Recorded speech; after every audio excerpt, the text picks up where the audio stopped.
આકાશવાણી અમદાવાદ વડોદરા.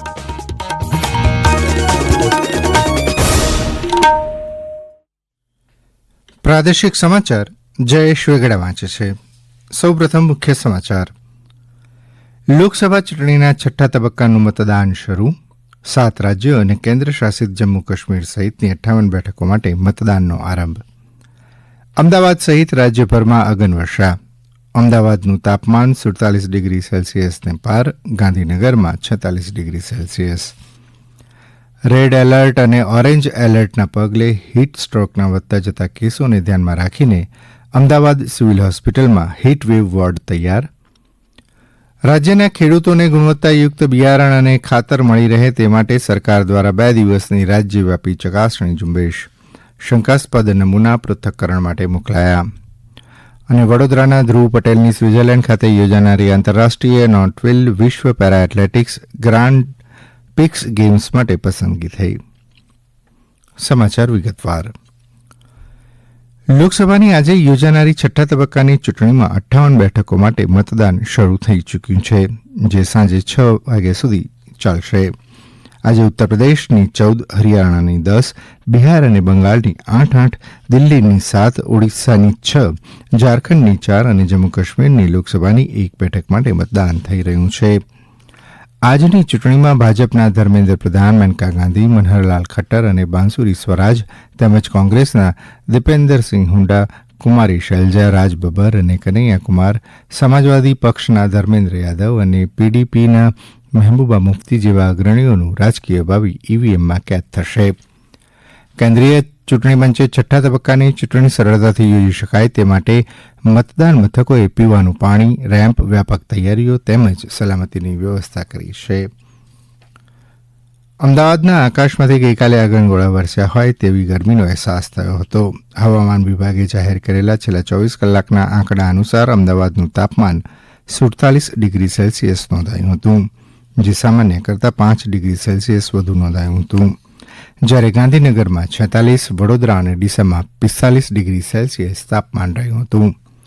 અમદાવાદ અને ગાંધીનગરમાં હવામાન વિભાગે આજે પણ હીટવેવની આગાહી કરીને રેડ એલર્ટ જાહેર કર્યું છે. જ્યારે આજના દિવસ માટે સૌરાષ્ટ્ર, કચ્છ, સુરેન્દ્રનગર, અમરેલી, રાજકોટમાં ઓરેન્જ એલર્ટ જાહેર કરાયું છે. તો આવતીકાલે ગુજરાત અને સૌરાષ્ટ્ર કચ્છના પ્રદેશોમાં પણ ઓરેન્જ એલર્ટ જાહેર કરાયું છે. છેલ્લા એક સપ્તાહથી ગરમીનો પારો 43 થી 45 ડિગ્રી વચ્ચે રહ્યો છે. ત્યારે અમદાવાદની સિવિલ હોસ્પિટલ ખાતે હાલ 2 હીટવેવ વોર્ડ શરૂ કરવામાં આવ્યા છે, જેમાં દાખલ દર્દીઓને તમામ પ્રકારની આરોગ્યની સુવિધા આપવામાં આવે છે. સાથે સાથે અમદાવાદના શહેરીજનોને ગરમીથી રાહત આપવા કેટલાક નાના દુકાનદારો દ્વારા પાણીની પરબો અને છાસની પરબો પણ શહેરમાં શરૂ થયેલી જોવા મળી રહી છે.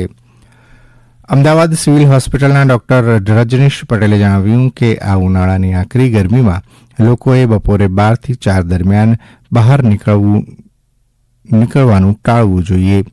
જ્યારે પાણી, લીંબુ શરબત જેવા પ્રવાહી પીતા રહેવાથી હીટ સ્ટ્રોક લાગવાનો ભય ઓછો થાય છે.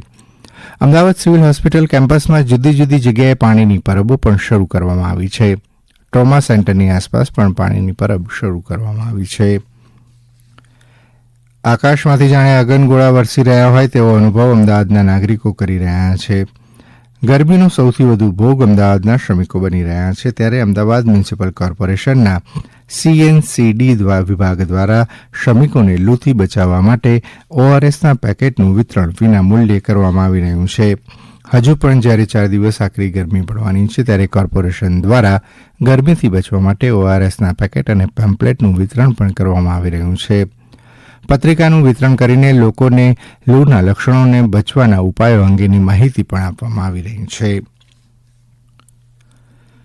આ સમાચાર આપ આકાશવાણીના અમદાવાદ વડોદરા કેન્દ્ર પરથી સાંભળી રહ્યા છો. આ સમાચાર આપ અમારી YouTube channel AIR news Gujarat પર પણ સાંભળી શકશો. વધુ સમાચાર માટે આપ અમારા ટ્વિટર હેન્ડલ AIR_news_ABADને ફોલો કરી શકો છો. રાજ્યના ખેડૂતોને ગુણવત્તાયુક્ત ખાતર, બિયારણ અને દવાઓ મળી રહે તે માટે રાજ્ય સરકારના ખેતીવાડી ખાતા દ્વારા રાજ્યવ્યાપી 2 દિવસની ચકાસણી ઝુંબેશ આરંભાઈ છે. રાજ્યમાં ટીમો વધારીને વિવિધ જિલ્લાઓમાં સઘન ચકાસણી હાથ ધરી છે. મળેલી માહિતીના આધારે 32 ઉત્પાદકો તેમજ બિયારણના 417, ખાતરના 268 અને દવાના 378 વિક્રેતાઓની ટીમ દ્વારા તપાસ કરાઈ રહી હતી. આ તપાસમાં બિયારણના 210, ખાતરના 51 અને દવાના 29 એમ કુલ 290 નમૂના લેવામાં આવ્યા છે, જેનું પૃથ્થકરણ માટે રાજ્યની જુદી જુદી માન્ય લેબમાં એનાલિસિસ માટે મોકલવામાં આવશે. જેમાં કપાસના 108 નમૂના લેવાયા છે, તેમાં 43 નમૂના શંકાસ્પદ જીનેટિકલી મોડિફાય અને અનધિકૃત કપાસ તરીકે લેવામાં આવ્યા છે. સાબરકાંઠામાં 5 નમૂના શંકાસ્પદ જીનેટિકલી મોડિફાઈડ અનધિકૃત કપાસ તરીકે લેવાયા છે. ખાસ કિસ્સામાં 5 દિવસમાં તેનું એનાલિસિસ કરીને પરિણામ જાહેર કરાશે.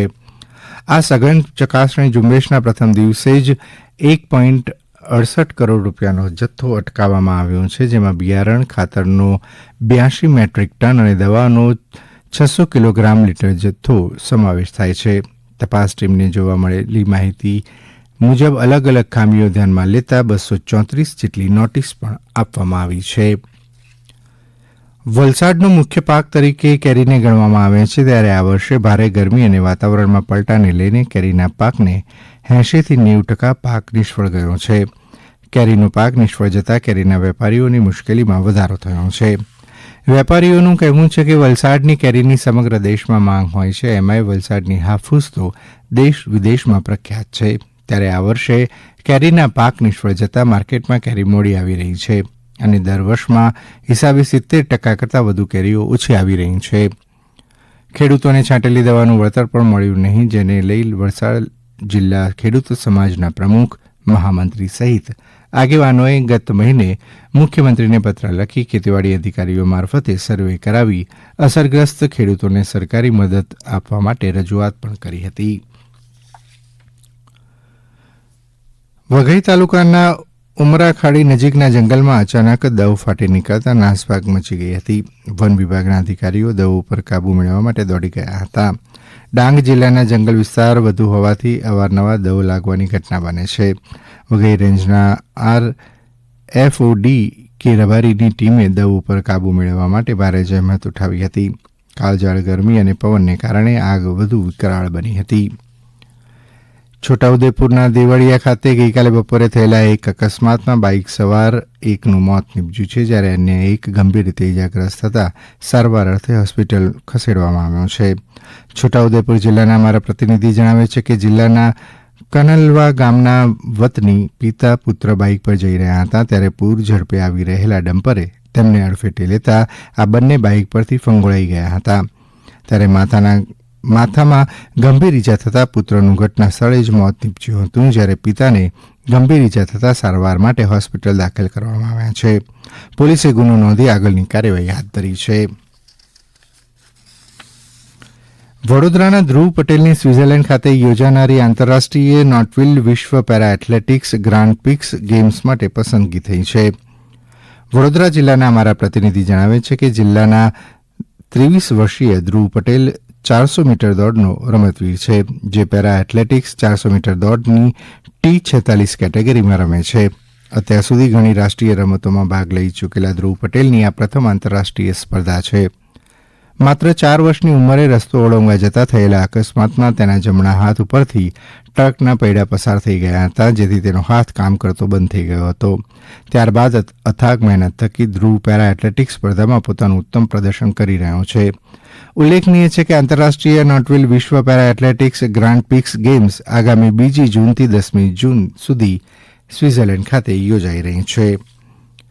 ગુજરાત યુનિવર્સિટીના વાઇસ ચાન્સેલર ડોક્ટર નિરજા ગુપ્તાએ જણાવ્યું કે ગુજરાત યુનિવર્સિટીમાં એડમિશન માટે વિદ્યાર્થીઓએ GCA પર રજીસ્ટ્રેશન કરાવવાનું ફરજિયાત રહેશે. ત્યારબાદ વિદ્યાર્થીઓએ તેમની એકેડેમિક વિગત અને યુનિવર્સિટીની પસંદગી કરવાની રહેશે.